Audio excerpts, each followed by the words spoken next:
এই মহতী অনুষ্ঠানকে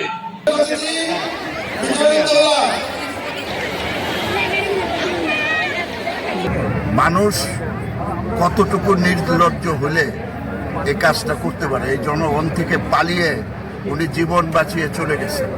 তো এমন কোনো অপকর্ম নেই যেটা শেখ হাসিনা এবং তার সরকার করেনি।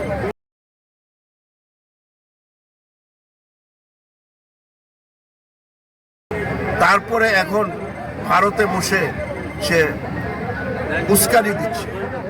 কিছু কিছু লোক সেই উস্কানির ফাঁদেও পড়ছে ওনার এই উস্কানিতে। আমরা বিএনপি কোনো ধরনের উস্কানির ফাঁদে, বিএনপি স্পষ্টই বিশ্বাস করে একটি দ্রুত নির্বাচন হলে দেশের এই সমস্ত সমাধান হয়ে যাবে। এবং